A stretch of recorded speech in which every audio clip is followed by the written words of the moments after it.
All right. So if you went into Alex, it switched over to the chapter 6 stuff yesterday. About I think we're at 48% done for chapter 4. So I would highly suggest doing a little bit better in the chapter 6 stuff. This is the trig stuff. So a lot of this stuff, unless you've done trig and stuff before, you might not have seen some of this stuff. And as of right now, only 9% of the stuff is done in chapter 6 for the class. So I know a lot of people, this is stuff that they have a lot to work on. If there are certain topics that are locked, just click on the lock and it'll show you the topics that you need to complete from the prerequisites and stuff like that to open them up. The beginning of chapter 6 should have a lot of that. Once we get started to solving some of the equations and things, it'll have some more of that. But the beginning stuff should be unlocked. All right. So today's class, I'm going over the beginning stuff, so it's going to be a lot of all over the place. I tried to organize this as best as I could in order, but there's just some topics that it's just like a one-off topic here and there that we have to go over first. So the first couple of things we're going to look at is similar triangles and similar polygons. So trigonometry in general is a study of triangles. They are not all right triangles. We will look at some stuff that is not right triangles. The majority of it is, but we will look at some other things as well. So whenever you're looking at triangles, there's multiple ways to find information about triangles. One of the methods is if you have a couple of them and you have similar triangles, we can use that concept there as well. So we're going to look at a similar polygon, and then we'll do a similar triangle word problem.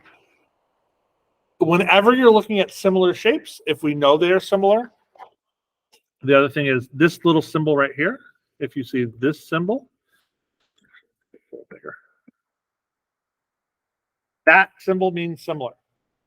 Okay, so if you see that between two lists of letters or things, that means similar. So once we know they're similar, that means the ratios will be the same.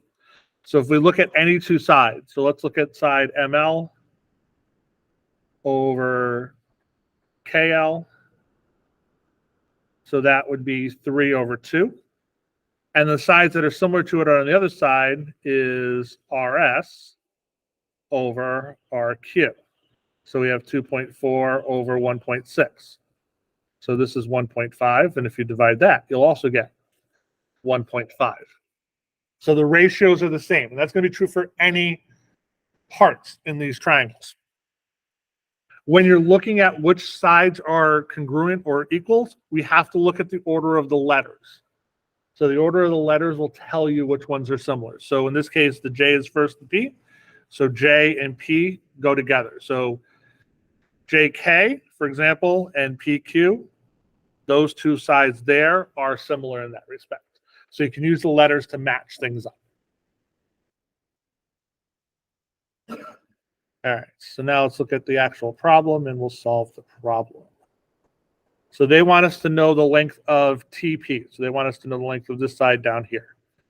So the one on the similar one is JN.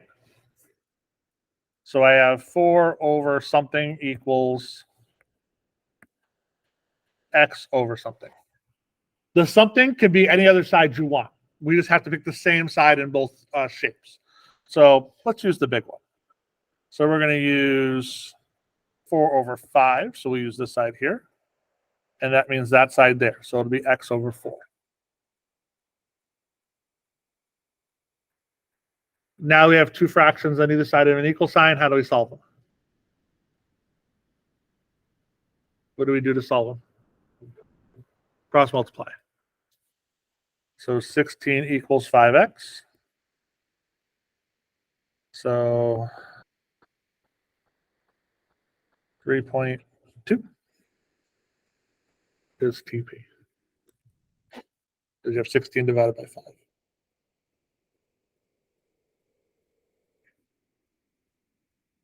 Does that part make sense?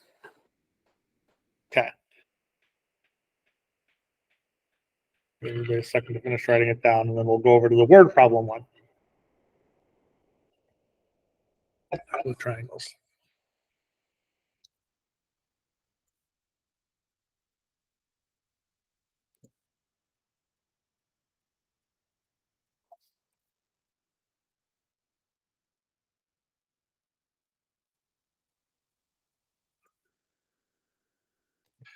All right, so here's a word problem.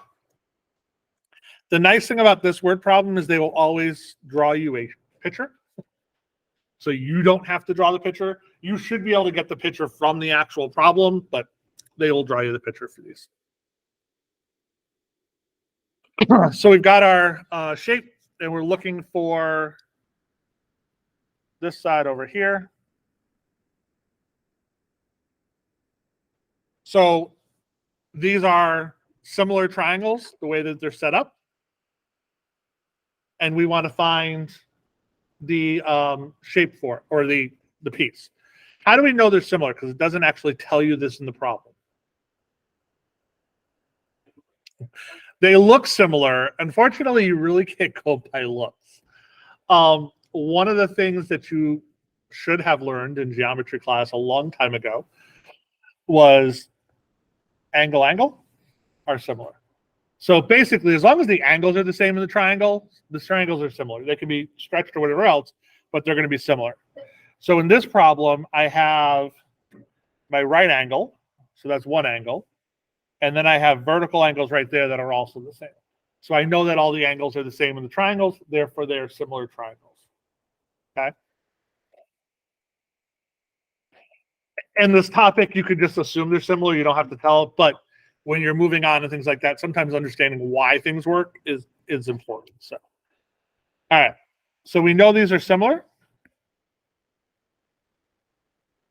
So the base of the triangle, so that one right there is going to be the same as that. So we've got 64 over 28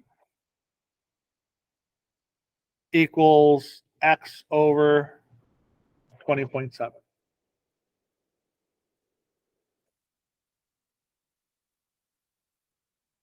And now we're going to do the exact same thing. Cross multiply and solve. So 28x equals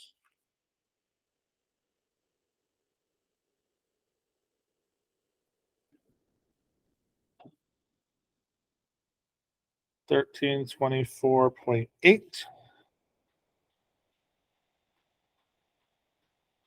So then we divide by the 28, and it says round to the nearest meter.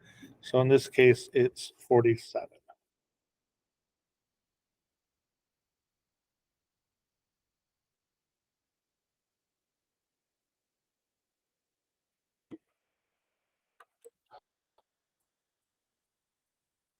The other thing when you're doing them, especially with word problems, the answer should make sense.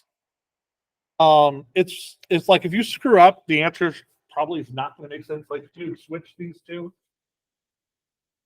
it's like this side's going to end up being bigger than this side, and that just doesn't make sense the way that it's set up. Or if you accidentally switched around your things, it could be even smaller than one of these numbers, which again wouldn't make sense. So look at the picture, look at the problem, and use that to help figure out, does the answer that you got make sense? Okay.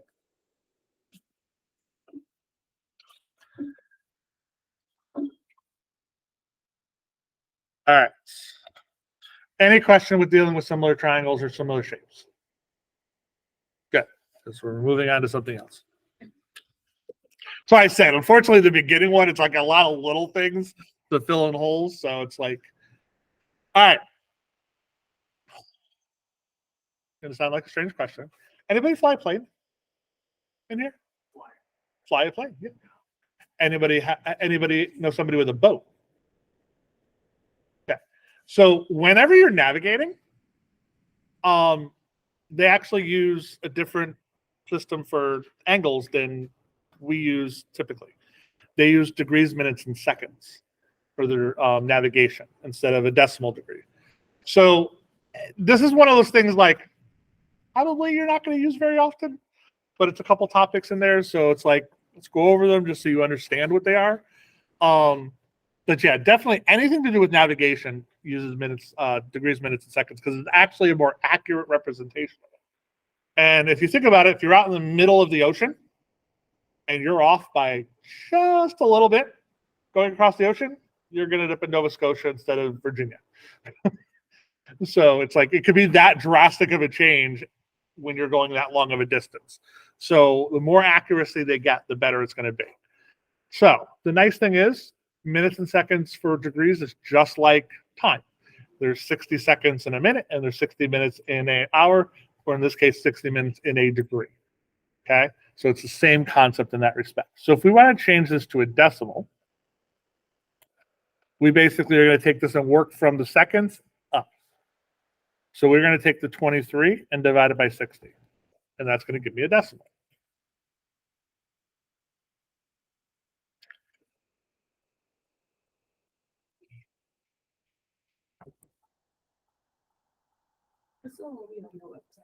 Huh? Yep. Yep. So this comes out to be 0.38, and the threes continue. So go out to 3 decimal places, and you're going to be fine. So now we're going to take the 51 minutes. We put the decimal on it. And we divide by 60 again.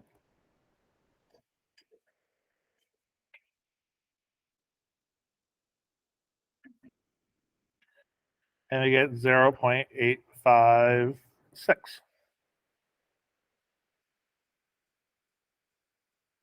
So my answer in this case is 7.856. I would have wanted to actually round it to round to the nearest thousand.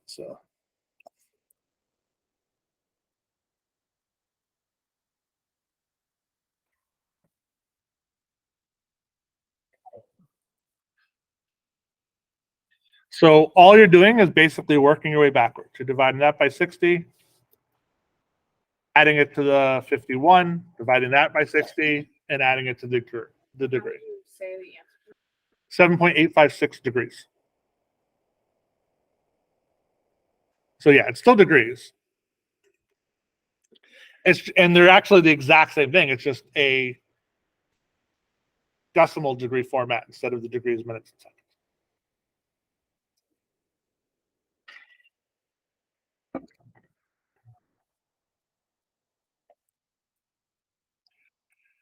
So if we divide to go this direction, what do you think we're going to do to go the other direction? We're going to multiply it. So we've got 12 degrees, and then I take the 0.725 and multiply it by 60.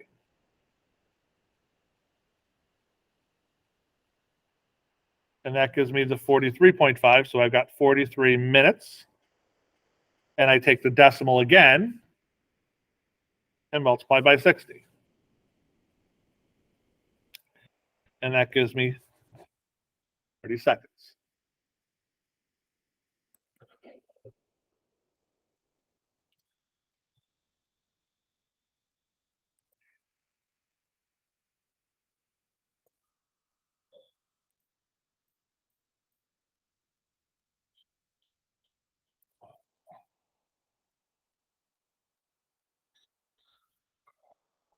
And on Alex, you're just literally filling in the boxes. So you don't necessarily have to remember the 1 dash or the 2 dash, just fill in the boxes. On the test, no, I won't put this in the test because it's not drastically important. This I will put in the test because this is a lot more important than being able to convert from minutes and seconds.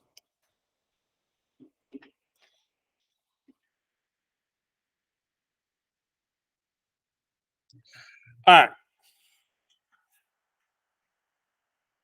Pretty much everything in math for angles is either measured in degrees or in radians.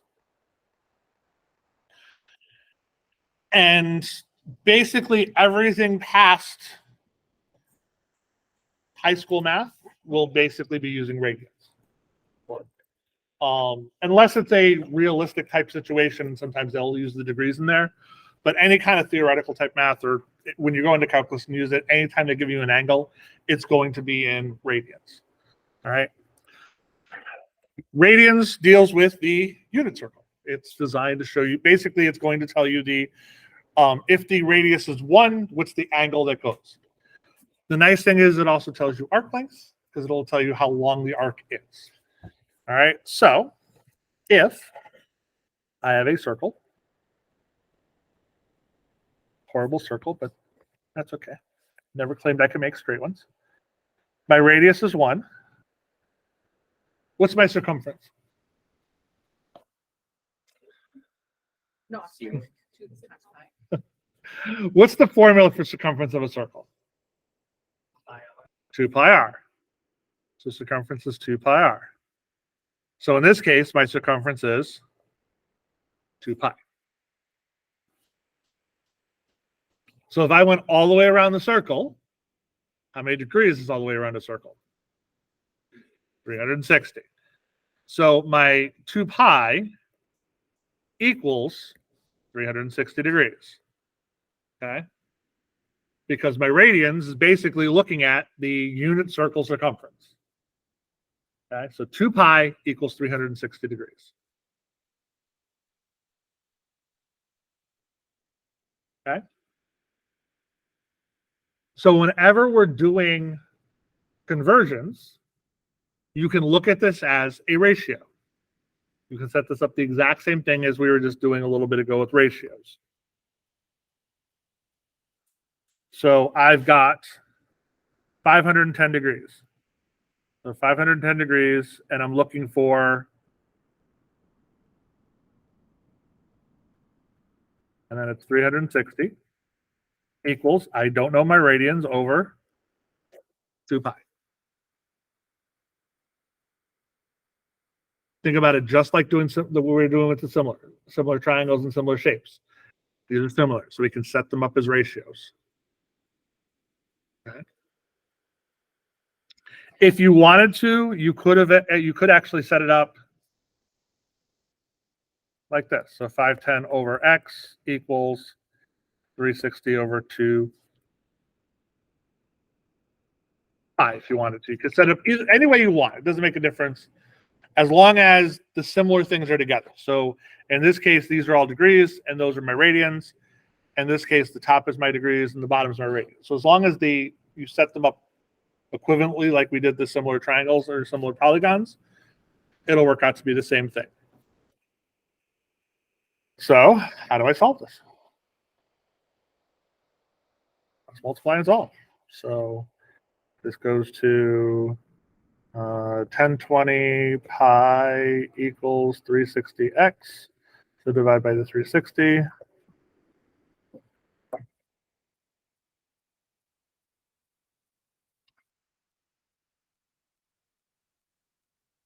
Now, when you're doing this, you want to keep this as a fraction. So you want to reduce. I'm going to make you I'll show you a nice little way if you can use something that I told you to put in your phones anyway.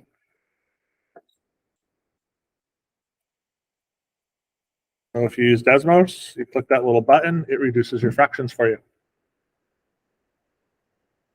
So this is 17 over 6.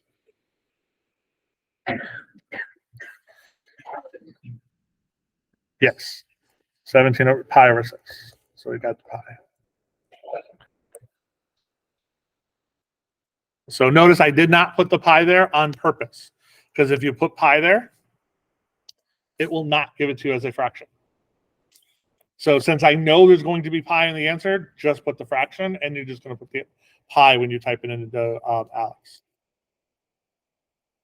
So this answer would be 17 pi, or 17 over 6.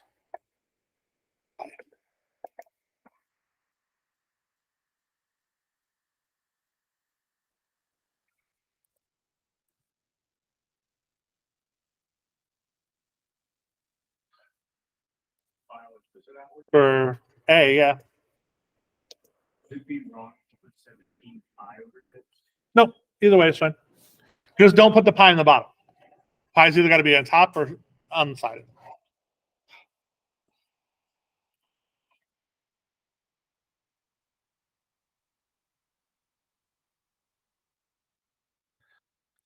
All right, if we wanted to do the other one, so I've got negative 5 pi over 2 divided by 2 pi equals x over 360.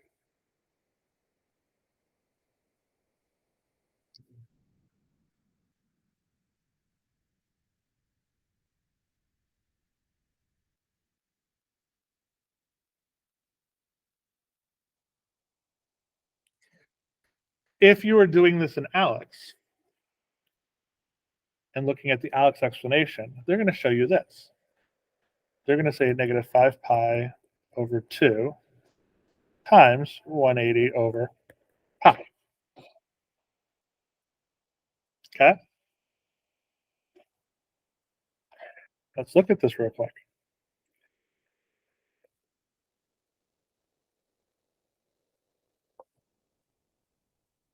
That's pi x over 180, right? Because I can divide them by 2. And how do you get rid of the fraction? You just flip it over. So it's the same concept. So negative 5 pi over 2 equals pi over x over 180. So you just flip that over and multiply this side by it. Either way works. One way, you kind of got to remember it's 180 over pi or pi over 180, depending on the direction you're going. The other way, you just have to remember that 360 or 2 pi is the whole circle and not have to worry about which direction you're putting. So they both work. They're both the exact same thing. All right. When I was doing which one? Basically, I just multiplied that on this side. I just didn't divide. I just didn't multiply the 360. I just didn't cross multiply. I was just getting rid of that bottom, so I didn't have a fraction over a fraction. So it both works. Like I could have done this problem right here if I had cross multiplied. This goes to 180 times 5 with 180 times 5.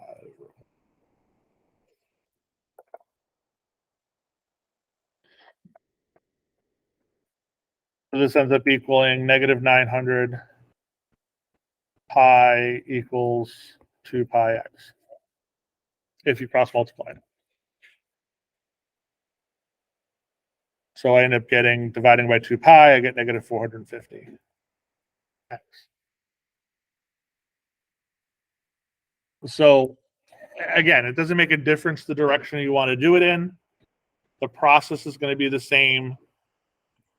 The concept will be the same. It just, again, depends on what you're going to be able to easily remember. I try to limit, when I'm going through and doing these, I try to limit the number of different formulas and stuff that you have to memorize. Okay? So it's like, it's quick and easy to remember that 2 pi and 360 are equal. So that's why, like, that's a simple thing to remember. And then you can just use that to do a bunch of different things. And everything you're doing the same way. So you don't have to like try to change, okay, I'm going to change this to this now and this one or not. It's always going to be the exact same setup. So same concept over here. So if I look at, I shouldn't have put them on the same screen, but that's okay.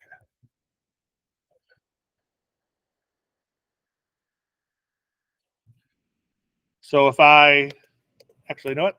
You can do this one. Convert those to radians.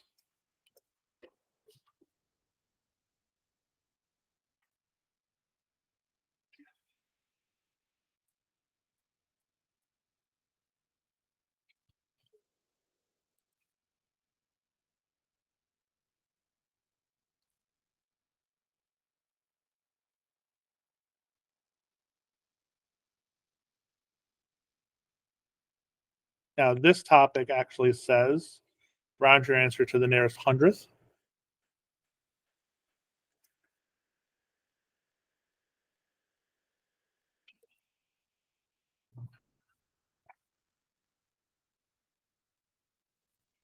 And they don't give you the option of putting pi, so you're just going to use pi.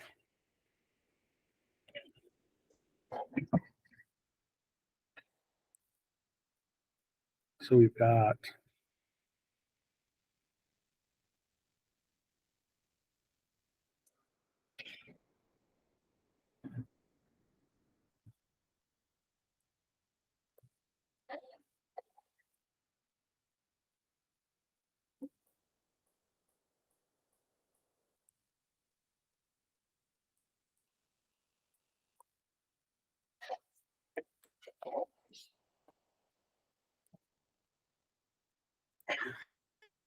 when you're typing this in, do not round until the end. So type it in with 2 pi. Don't use 3.14. Okay.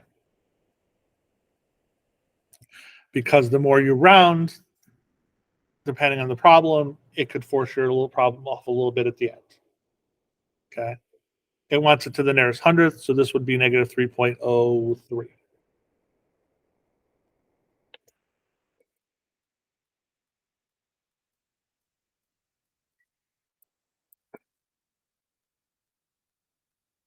I don't know if this one would matter. No, this one would come out to be the same if you use 3.14. But get into the habit of using pi.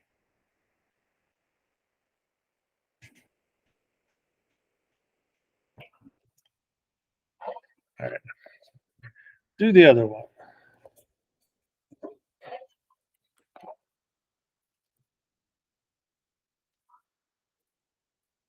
Yes.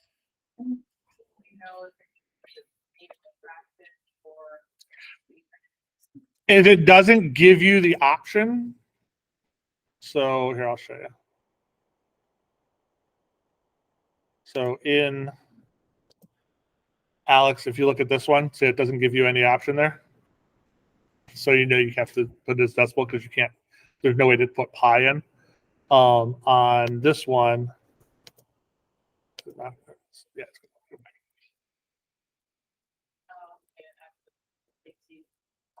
on this one, it gives me the pi.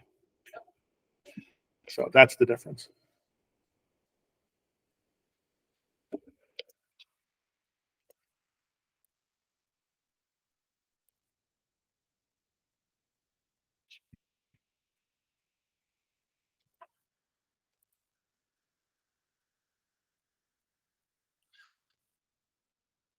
So in this one comes out to be negative 3.35.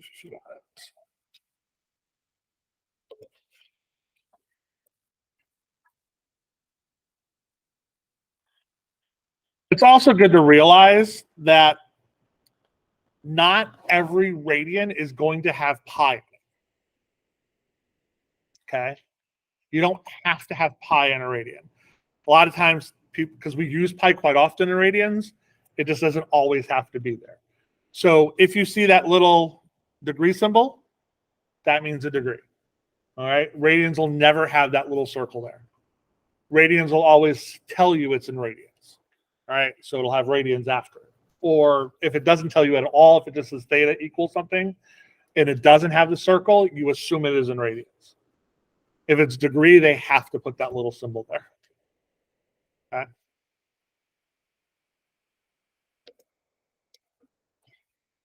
I think the next one I need on here anyway.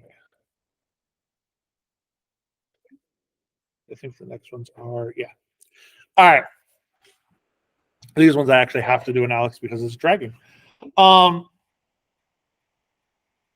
we're looking at a unit or a circle, standard position is between the 0 and 360 or 0 and 2 pi, right? Because if I was to go around, so say 90 degrees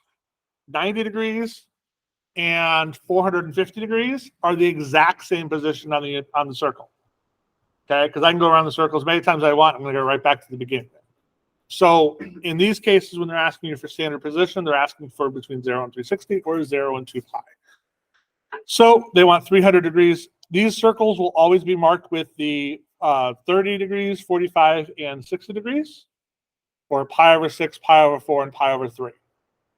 So you can easily break down your circle. So 300 degrees is 60 degrees less than 360, right? So that means I'm going to go over here. Now, is this in standard position? Nope. Standard position, you go. Always have to go in counterclockwise. So this is negative 60 degrees because I went the other direction. it will let you do that. That's why I did it. Okay, so even though it looks like it's in the right spot, that is 300 degrees. Okay, so it's because you can go multiple times around. And the nice thing is this one will not let you go multiple times around. When you go back to the beginning, it resets it. So it'd be kind of cool if they actually just kept adding the circles there, but it doesn't.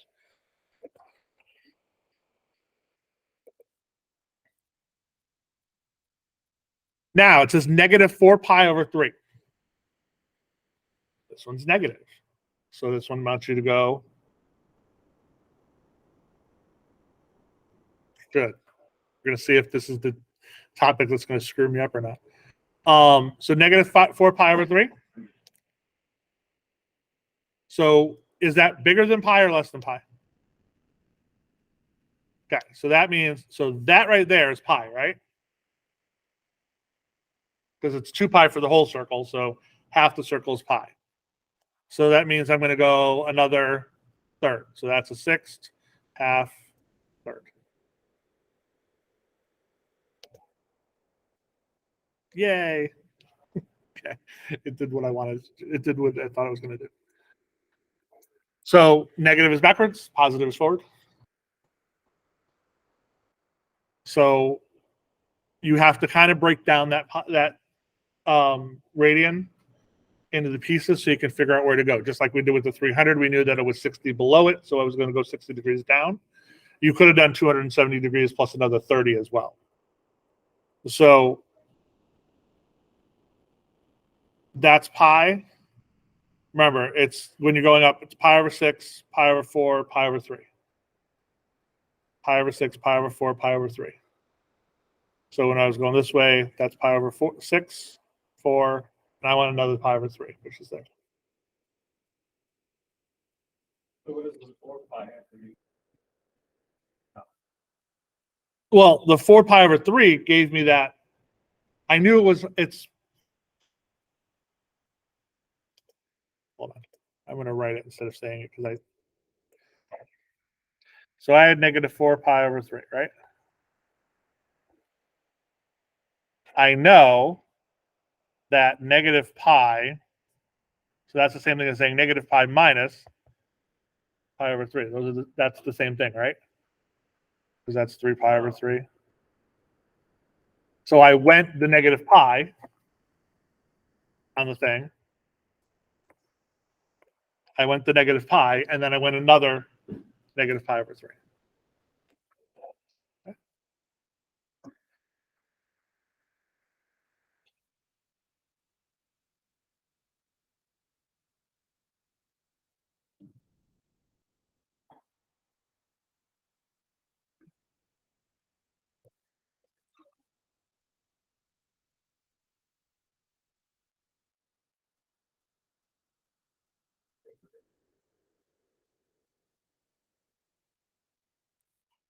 Interesting. Okay.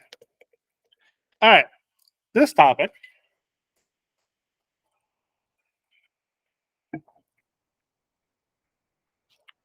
is looking at coterminal angles. Coterminal angles are two angles that are in the exact same position. So when we're looking at coterminal angles, remember we were talking about 90 degrees and 450 degrees and so on and so forth? Those are in the exact same spot. Those are coterminal angles. And this one, they want 360 or 330, and then they want a coterminal angle that is between 0 and negative 360. So they want the negative version. So there's two buttons here. One's your regular theta and one's your coterminal one. I'm going to guess don't mix them up. So negative 330 is there. Or that's positive 330, sorry. Positive 330 is there. And then my coterminal angle is that one. So positive 330 and negative 30 are in the exact same spot. Okay, so those are coterminal angles. Oh, there's another box.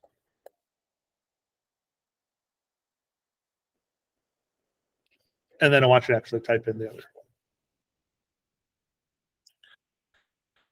Coterminal angles also work with radians. It's 0 to 2 pi. So 2 pi, 4 pi, 6 pi, 8 pi are all the exact same spot, right? Because they're all one full circle around. So same thing with anything else. Like if I went over pi over 2, and then I had 5 pi over 2, it's in the exact same spot, because that's the same thing as saying 90 and 450 degrees. So you can do degrees or radians. Coterminal doesn't make a difference. So here is the negative 5 pi over 3. So let's do this one the same way we did the 4 pi over 3, or the negative 4 pi over 3. So if I drag this, that's pi, right? That's negative pi. That's 4/3. That's 5/3. Make sense? My coterminal angle, they want it between 0 and pi over 2 pi, so that's that way. What's this angle right here? First of all, you wanted it.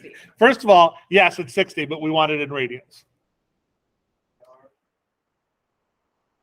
Where is it? Remember, this is pi over 6, pi over 4, pi over 3. So it's pi over 3.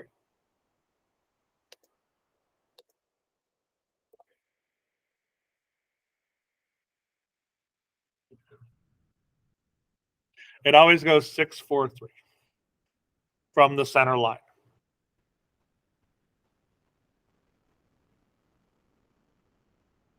And then on the bottom, it goes the opposite because you go in the direction. This is 3, 4, 6.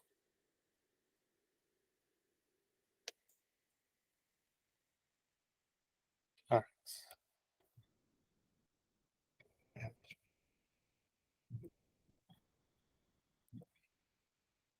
All right.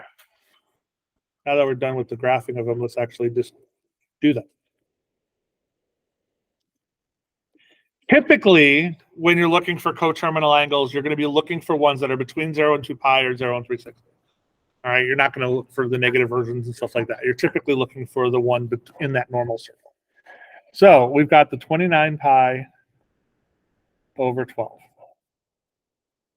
So if it is negative, so if we want it between 0 and 2 pi, if it's negative, we're going to add 2 pi's to it because we want it to get bigger.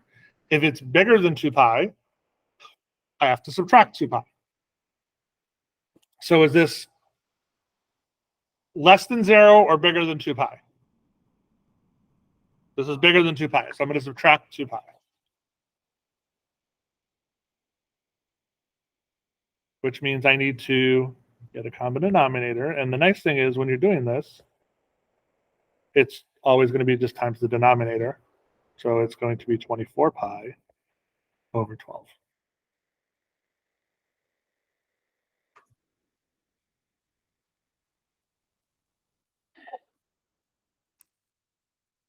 So in this case, it's 5 pi over 12. Since the denominator doesn't change, if my top number is still bigger than 24 in this situation, I would do it again. Okay, so let's say I had 113 over 12. I would do the same thing. I'd subtract 24 pi. And I would get 87.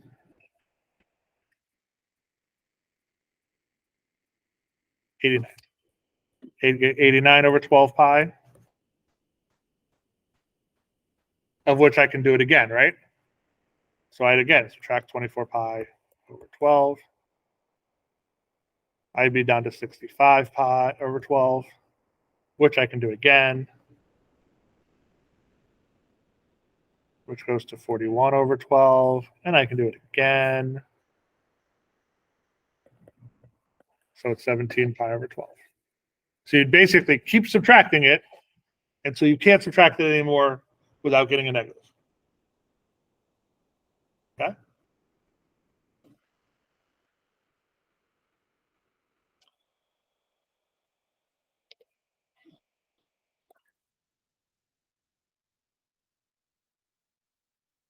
And what do you think we're going to do with the degrees? Except we're going to use, right, we're going to do the same thing. We're just going to do it with 360. The nice thing is in this case, we don't need to worry about the fraction or the common denominator. So I'm just going to do 845 minus 360 equals 485. I can do it again.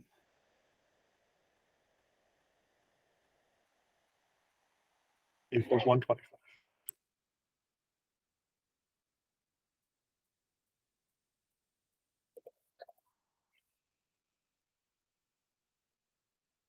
Is the fine line to the top over. Yeah. Because it's between that 0 and 2 pi.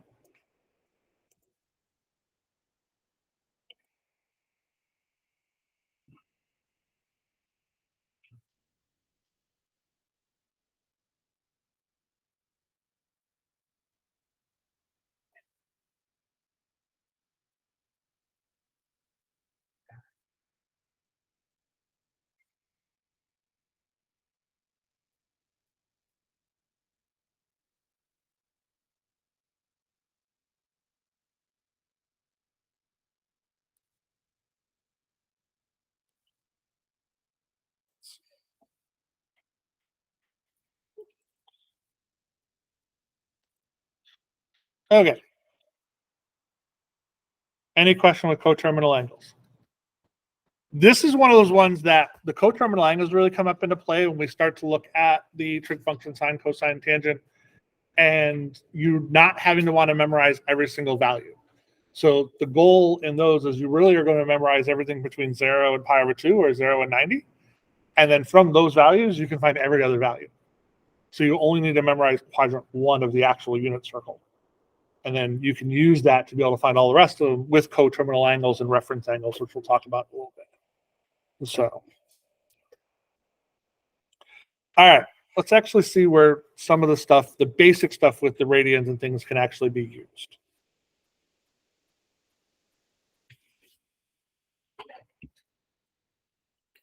So if I have a circle, sheet this time, kind of try to make a circle, since I can make an oval with this too.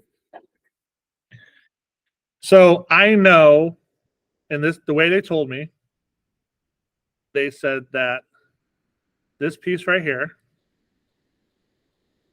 has an arc length of 18 meters.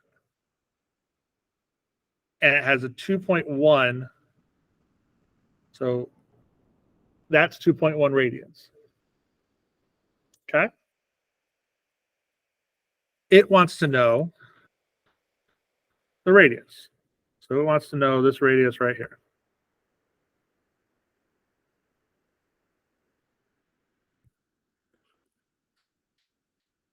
What's that radius? What's the radius for every radian? What's the radius of a unit circle? 1. That's 1. Okay. What do I have here? I have two similar shapes,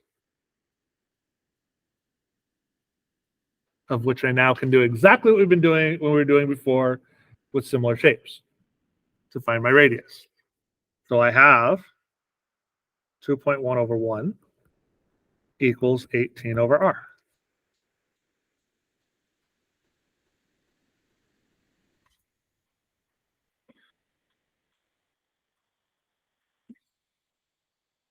So 2.1 r equals 18.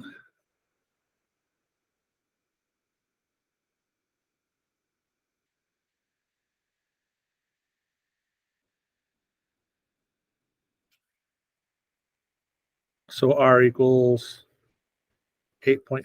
I don't know how I want you to actually write this one. Nearest tenth. So 8.6.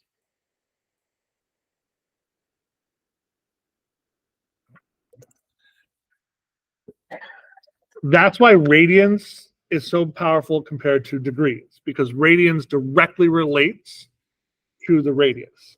So we can use that, and we can use the radians to find out the actual arc length of any shape. Okay.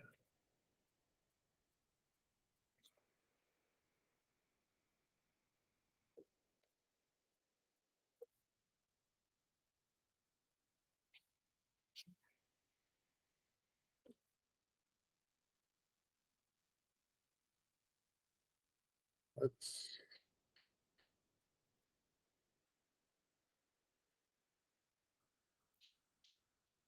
All right.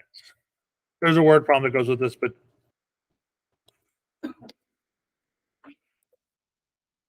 so it says the car tire has a diameter of 60 centimeters. The tire rolls without sliding along the road. We're going to let theta be the angle the tire rotates, and the car travels X centimeters. So if we're looking at this tire, if we're driving, that length right there, that's going to be how far the car goes, right?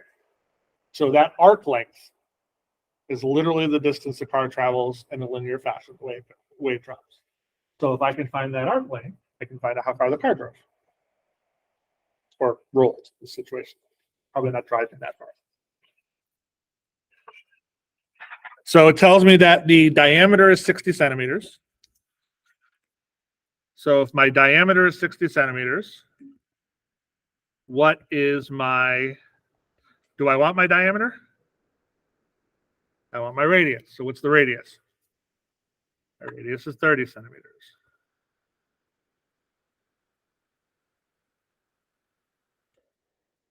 Okay, so that's my radius.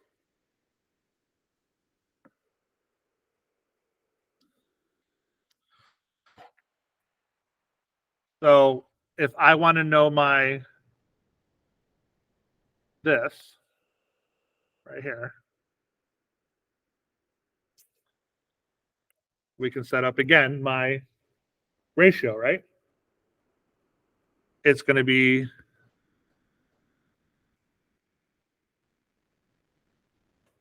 theta over 1 equals x over 30. Correct? Because it's the angle over the radius of 1 equals the x over the 30, because those are both my radiuses and those are both my arcs. So in this case, it's 30 theta equals x. So it's 30 times whatever my radius or whatever my angle is that it turns. If it gave you an angle. It's going to.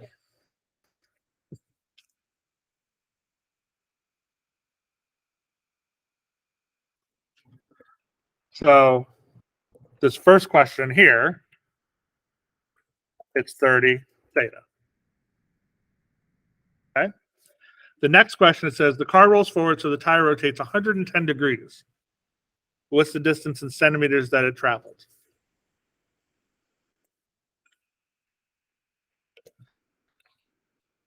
So theta is 110 degrees. So what's the answer?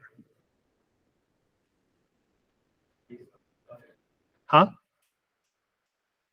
Okay. It's not the right answer. So here's one of those situations where when you get an answer, again, we want to think back, does it make sense, right?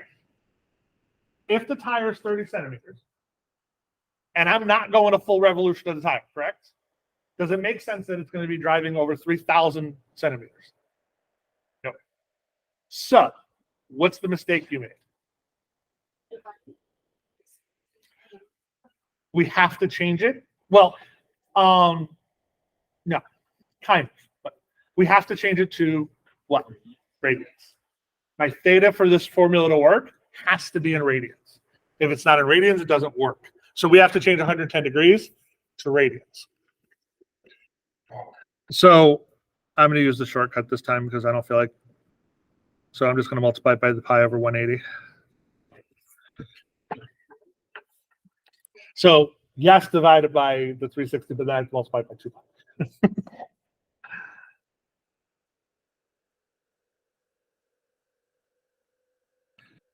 So because this one wants us to round it anyway, you can actually use pi for this to get it as a decimal. So we're going to take the 110 pi divided by 180, and we get 1.9199,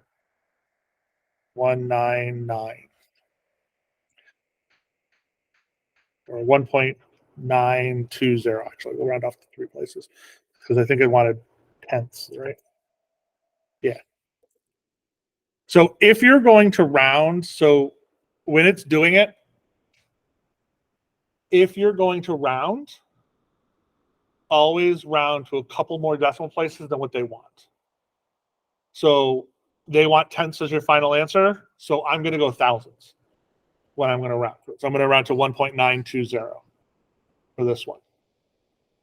This way, I know I have a couple places extra, so that if there's going to be a rounding error, it's not going to be in the place that I want.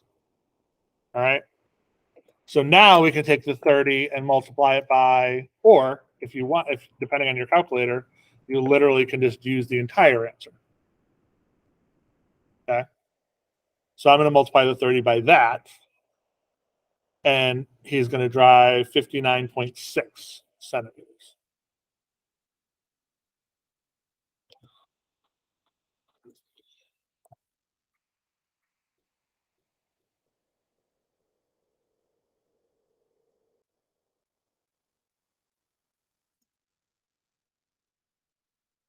Oh, 57.6. I'm like, why did I get it wrong? Because I put 59.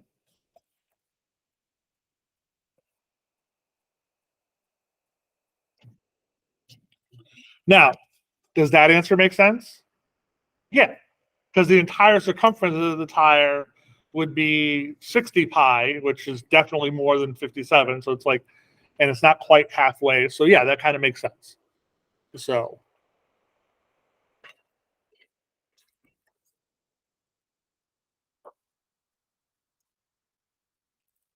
all right.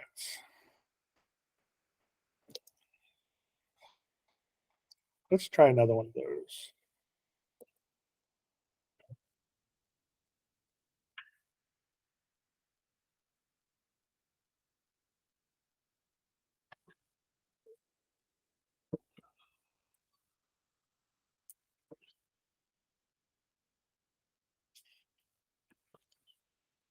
These are always nice problems because as much as you all hate word problems, and I know everybody always hates word problems, this is actually where you use this.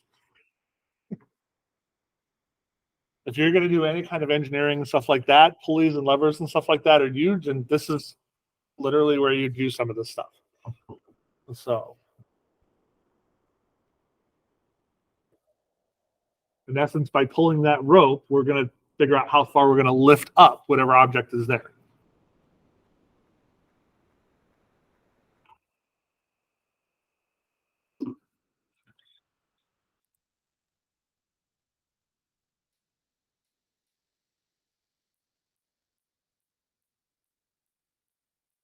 Is that 0?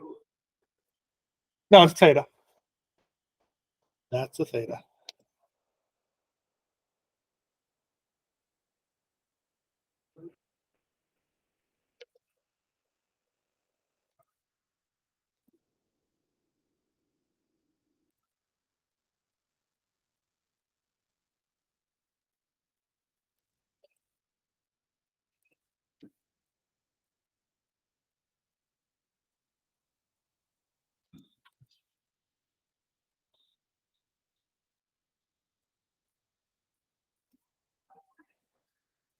So what's the radius? Okay. So my formula for x is going to be what? 23 theta. And then the problem wanted you to do, I didn't scroll down, 260 degrees.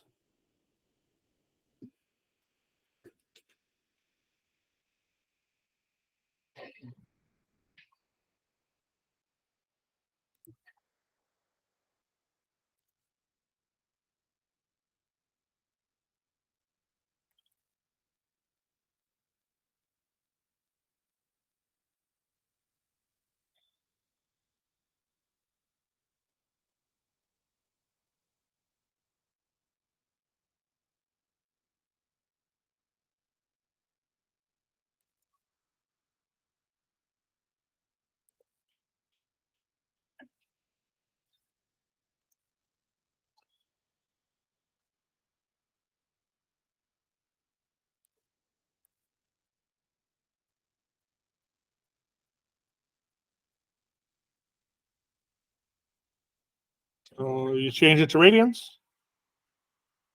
And we multiply it by the 23. So I got 104.4.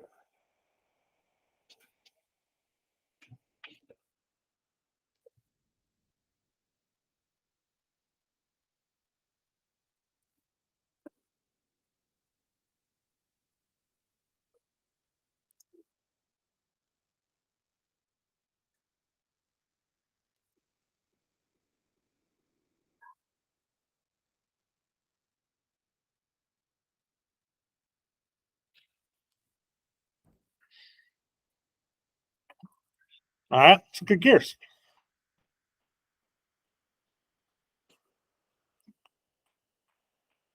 So we've got a smaller gear with a radius of 23 and a larger gear with a radius of 37. As a smaller gear turns, it turns the larger gear. Okay. So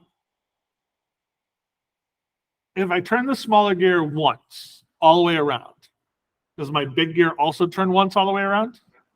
No. It's only going to turn a certain amount based on whatever the distance is, right? Because in essence, we think about the tire one and everything else, this distance right here is going to tell me how far this distance is going to go. So it might not turn the whole thing. Huh? It does, because we have to look at both of those pieces of information. So we want to express the angle as a function of the other angle. So basically what we want to do is we want to figure out how far the larger one moves based on however many degrees the smaller one is. Okay. So let's take this and we're going to copy this so I can write.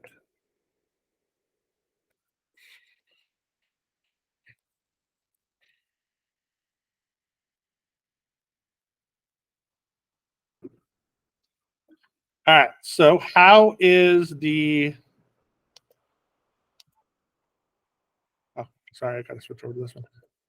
Oh, there we go. What's the formula for the first one? For the distance for that first circle? Well, it's already given me the radius, right? And in essence, we're trying to find, so if we look at this, what was the formula that we just came up in the last problems? If we looked here, right, it was just the radius times theta, right? So in this case, it's just going to be the radius times theta. So for that circle right there, x would be just 23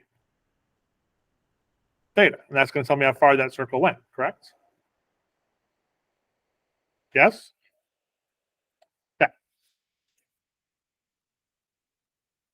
So we're going to call this, I don't want to call it x. We're going to use s.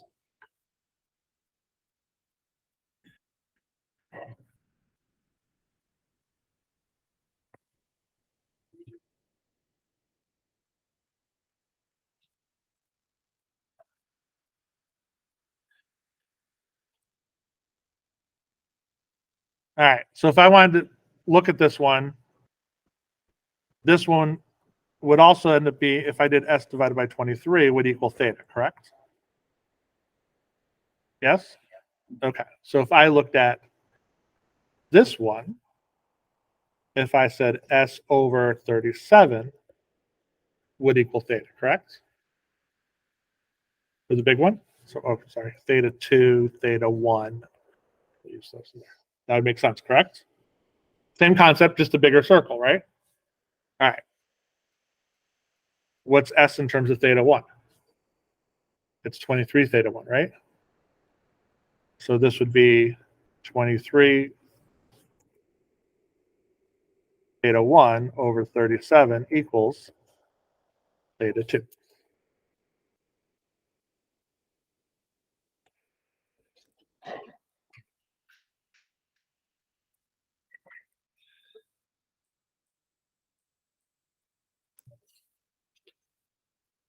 So the key is working your way through. So if we just look at the little one, That's what we came up with before the other problems.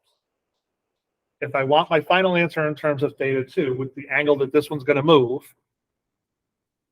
that's where I get the S over 37 because it's just a rearranging of that first one. And then I know S is the 23 over theta 1, so I just literally replace it S with that. So depending on how far this one moves, now I can figure out how far this one moves.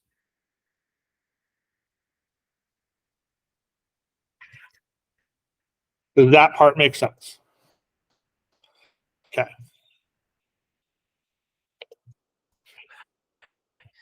So now, if that first gear, the small gear, made 3 revolutions, how far did the big gear move?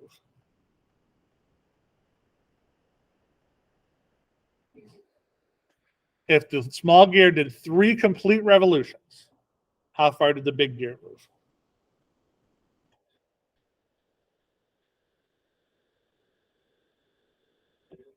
How much is 1 revolution in radians?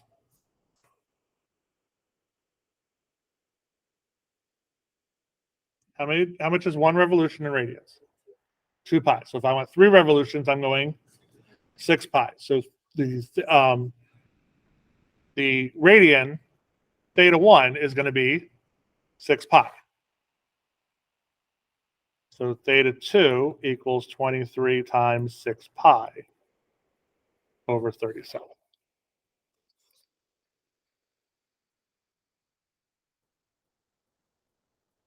And they want this in terms of pi, so we don't have to actually deal with the pi.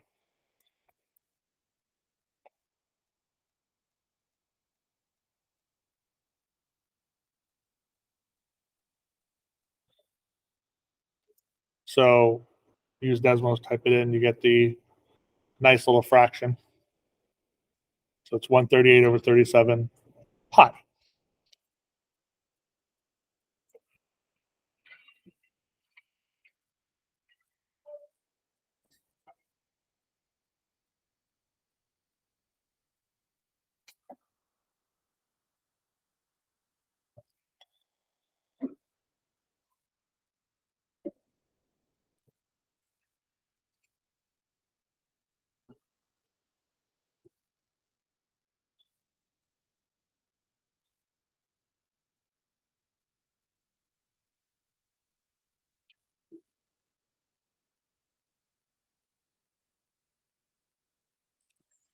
All right. Let's do another one of these.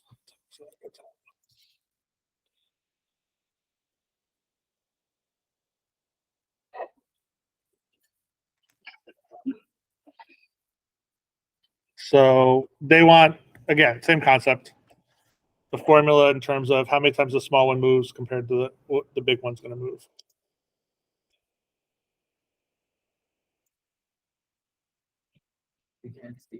Oh, I didn't switch it back over. Sorry. There we go. Now you can.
That's where I that's. think I went a little ahead.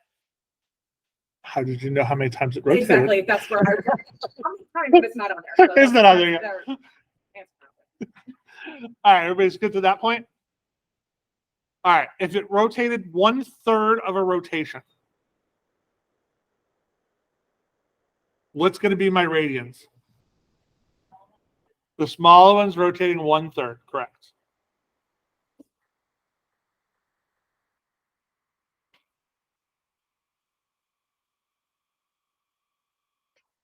What's that in radians? Huh? Yes, 2 pi over 3. That'd be 1/3, right? So we're just going to take the 19 over 31 and multiply it by, in essence, 2/3.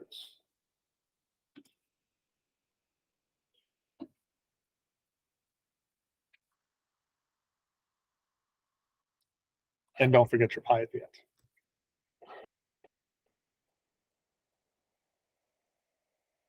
So 38 over 93 pi.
All right.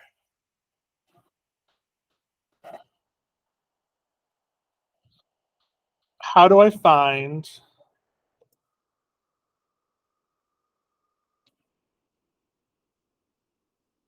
the area of a circle?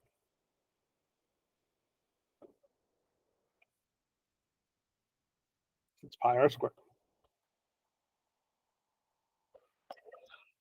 Okay, so how would I find the area of half a circle?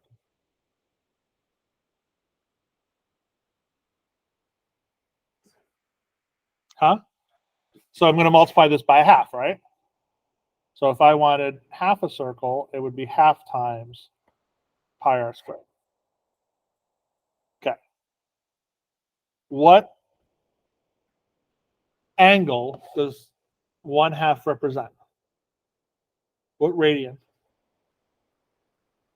1 pi. So half a circle is just going to be pi, right? What about a quarter of a circle? Huh? Pi over 2. Yeah, half a pi. And the full circle is going to be, would be 2 pi, right? Okay. So the question is how would I go from here to there? If I gave you this, how would you get that?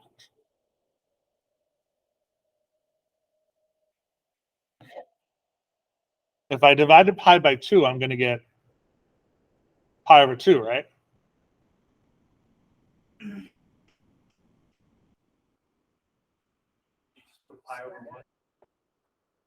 Well, I have 1/2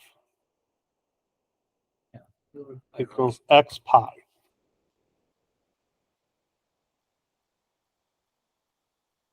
So pi over 2 or pi? Right.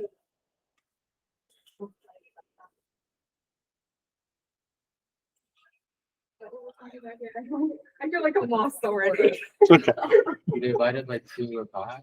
So, okay. So the question is, restate the question. I know a half a circle is going to give me 1/2 times that, right? So I need to figure out some way, if I tell you the radius. So if I told you I want pi of the circle, pi radius, how much of the circle it is. We need to somehow take that pi and convert it into 1/2. Okay, because obviously this one's simple, like we can think, oh, it's only half, it's easy. But what happens if I give you 3/8 of a pi? Like, that's going to become a little more complicated. So we need to come up with a general formula that's going to work for anyone. Yes. Yes. So if I was to take this pi and divide it by, so 1/2, that's pi, and divide it by 2 pi, those pi's will cancel out and I get 1/2. Okay. So no matter which radian I give you, if we divide it by 2 pi, it's going to give me my area, correct? Okay. So now we're going to take and modify this formula a little bit.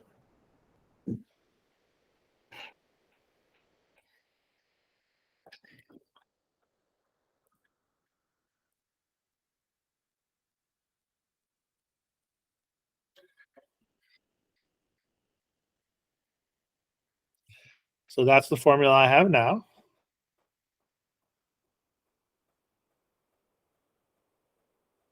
Is that just for this problem? Nope. We're coming up with the formula that worked for any problem. All right. So if the theta was 2 pi, this is just 1, right? So that's still going to give me the area of a circle, correct? Okay. So in essence, I really haven't changed the formula. I've added in a theta so this way I can find out any parts of a circle that I want. Okay. Can we simplify this formula? Yeah. What can we do? I can cancel out the pi's. So this now becomes 1/2 theta times r squared.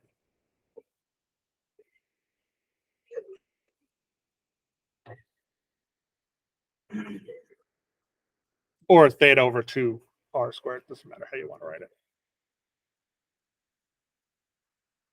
Okay? Does that make sense? Okay. Well, the nice thing is now we have the formula, we can use it.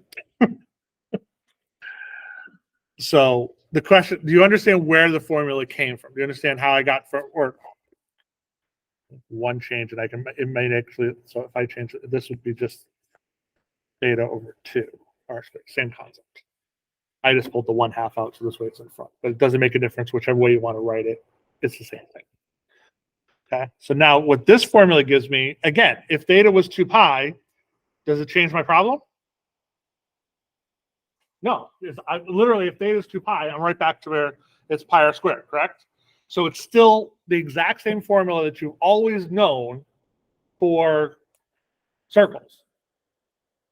Now that I have the theta in there, or the radians, I can now do it for any part of it. So in this problem, it says the circle has a radius of 8. A sector of the circle has a central angle of 4 pi over 3.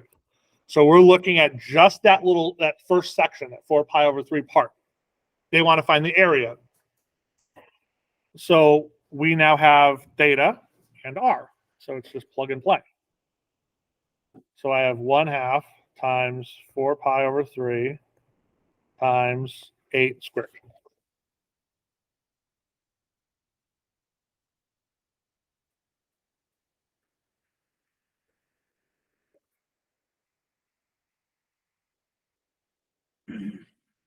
Four times 4. We'll reduce this one. Can you do that straight in decimals? Yeah, just don't put the pi. One where you don't put pi. No, so okay. It depends on how you want your question. It depends on how you want the answer. Actually, I think this one wants it in rounded, so you could put the pi in there. If you want it as a fraction, don't put the pi. And just add the pi in as the answer at the end, next to the fraction. If you don't want a fraction, if you want it as a decimal, you can put the pi. In this case, it actually just wanted the regular thing, so you could actually just literally do this right in Desmos. I'm not going to type it. So you could type it just like that in Desmos. I did the 8 squared because I didn't feel like putting the square there. And they wanted this to the nearest 10th, so it's 134.0. And yes, you have to put the 134.0. Okay? Because you're rounding to that 0, you have to put the 0. Don't just put 134.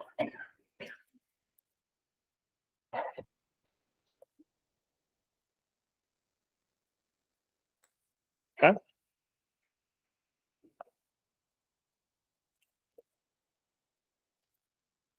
That's degrees. No, it's actually area. That's an area.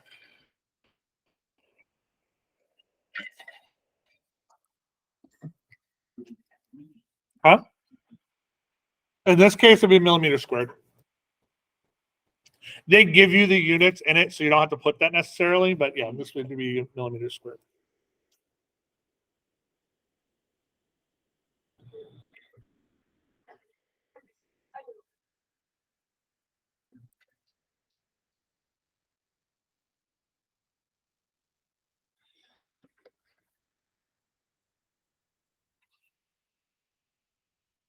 What's the area of the seating area?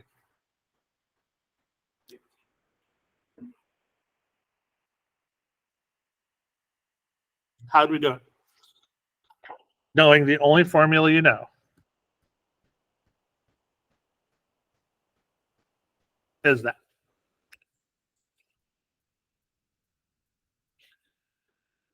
Yeah.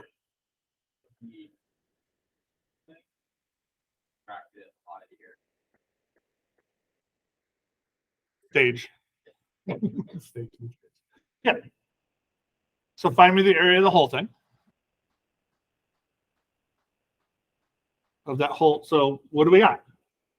We got the radius, right? We have theta, but it's in degrees, right? So we've got to change that to radians. Remember, it's always got to be in radians to do this.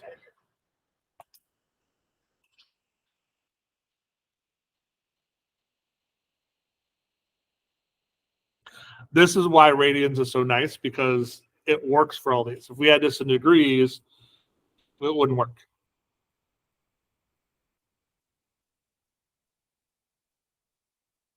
So I would change the 84 degrees to radians first and then work from there.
So you should have gotten 84 pi over 4 84 pi over 180 for the radians.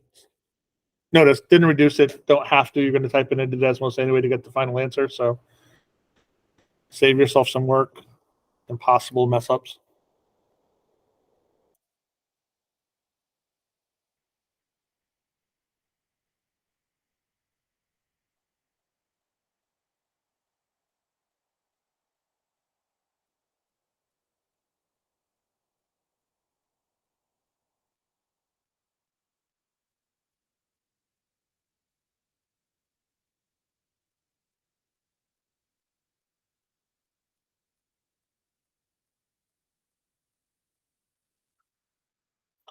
So the whole area, 1/2 times the radians times 105 squared.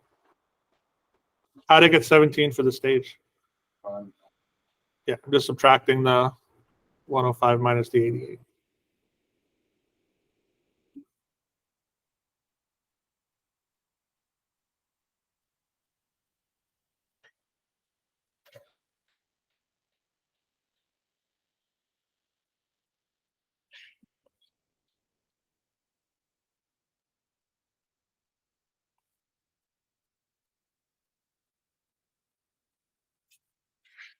This is why Desmos is nice. You can just type it all in once. And you've never rounded, which means the answer you have at the end that you know is exactly correct. Now you can round to what they want you to give to.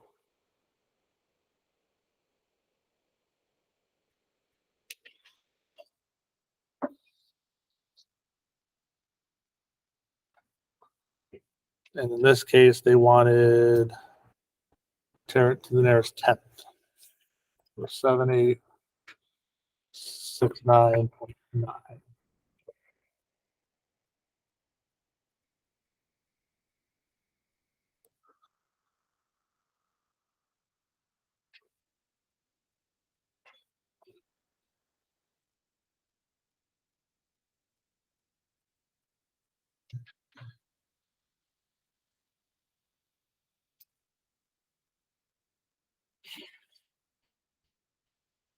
So if I want to give each person exactly a 1 meter square, I can have just approximately 7,800 seats.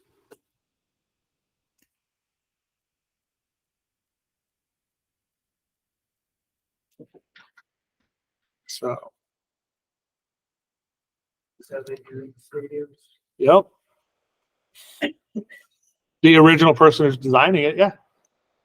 When they have to go figure out, they want to figure out the because if you think like if you go to like the Meadows or anything, this is like an amphitheater type situation. So if you go to that type of amphitheater, it's the angles are all important because the sound quality and stuff like that designed to go out. So they would figure out like, okay, how much seating do they want? And then they could figure out the angles and stuff like that. Or if they want to keep a specific angle for acoustics or whatnot, they would just go out a little bit further, make it a little bit bigger. That's why a lot of your amphitheaters, what they ended up doing was they built the seats and then they had grass behind it, gave them the ability to expand if they wanted to. So like if you've gone up to Mansfield, Mass, it used to be called Great Woods. Now it's the Xfinity Theater, I think it's called. Where that one might be centered and Hartford might be theater. I can't remember. Where the seats are outside of the pavilion used to be all grass. They added seats in there, and now there's only a small strip of grass. They can charge more for the seats. So they found that they expanded out, put more seats there, they can make more money. Hartford hasn't. They have bigger grass section, but they could do that if they wanted to. So, but yeah, that's literally how they figure this stuff out.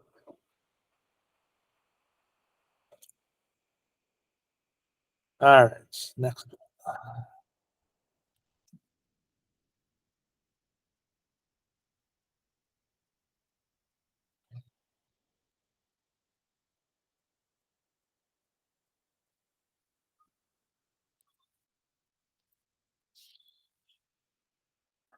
All right, next thing I'm going to look at is similar. Next to it, we're going to look at angular speed and linear speed.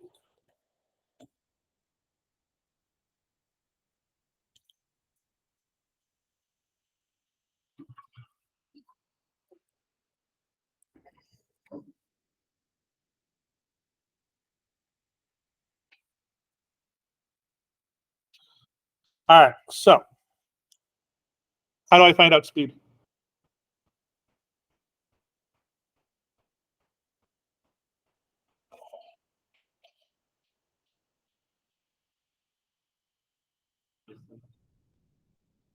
Yes, because the formula you probably remember is distance equals rate times time. So if I wanted rate equals distance divided by time. Okay. So if I wanted to figure out angular speed, the distance is your angle. So your angular speed, which symbol do they end up using? They use the W.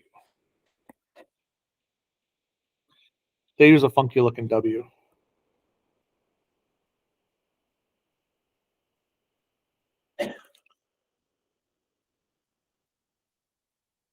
Is theta divided by 2. It's not a W, it's a Greek letter W, but it's too much of a pain to draw all those squiggles in there. So that's angular speed.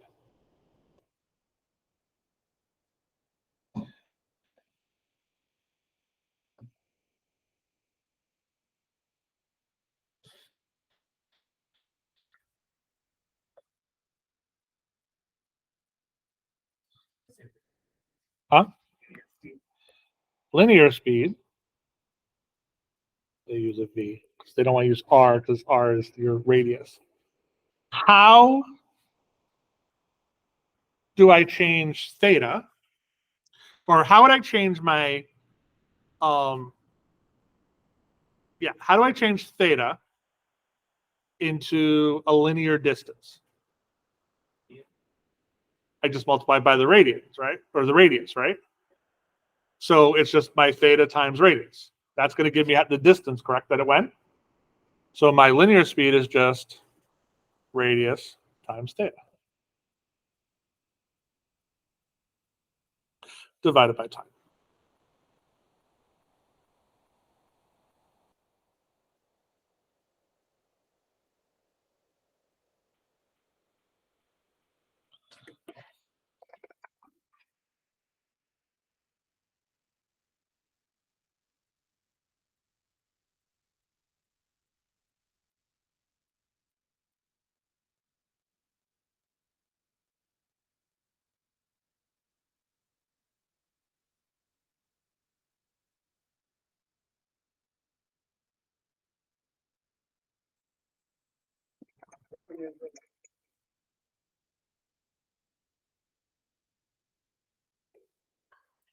All right.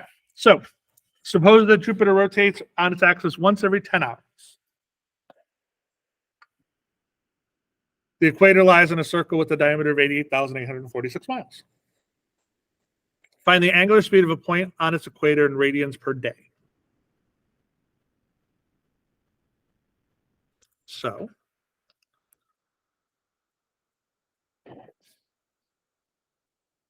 my time is going to be 1 day, correct?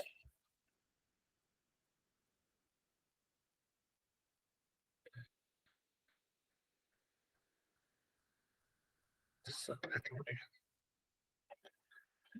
going to erase a bunch of this stuff and rewrite it because I need space.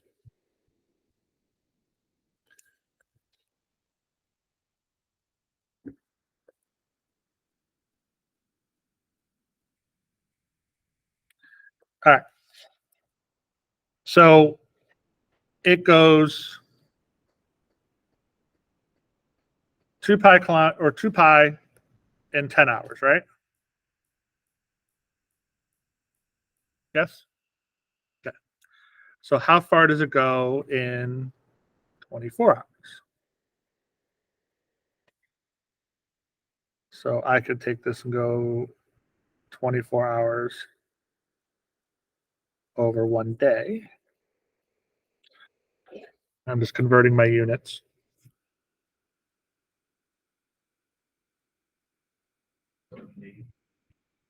Huh? Because I'm changing hours to days. And how many hours are in the day? That's it. That's all I'm doing.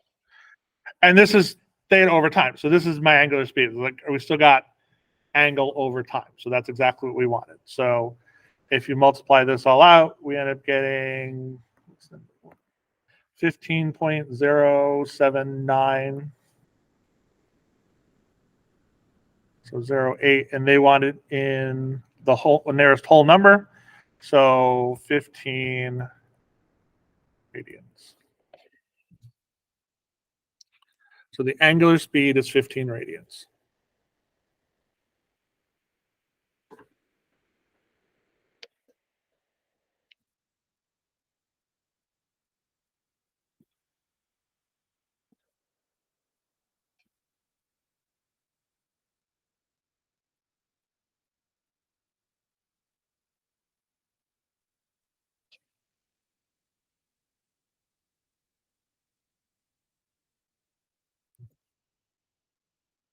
All right.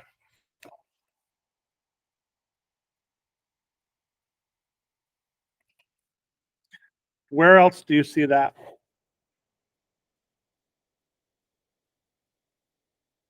Huh? Yeah, we just got that. So all we have to do to find the linear speed, if we have the angular speed, is multiply what we just found by r, which is my radius.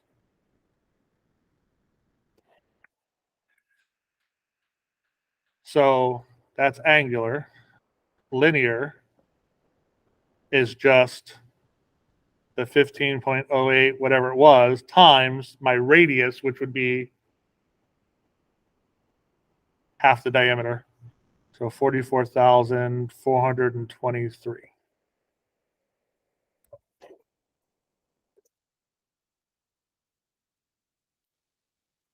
So we had 3 pi over 10 times 24.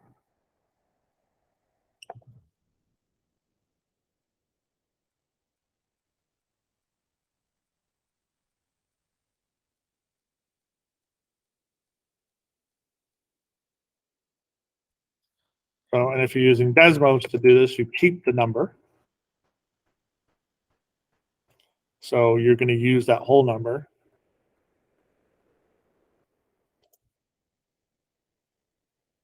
So it's approximately 669,883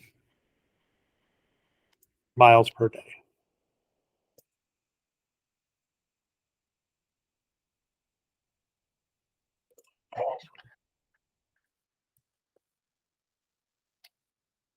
How far are we going to be?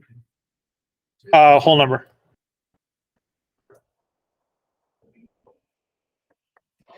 No, 83.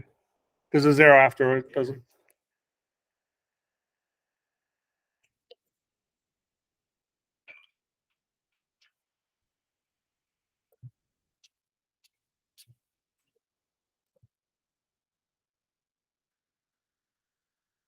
All right.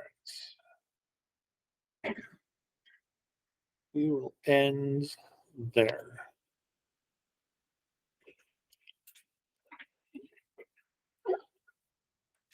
I didn't quite get through everything I was going to do today, but that's okay. Yes.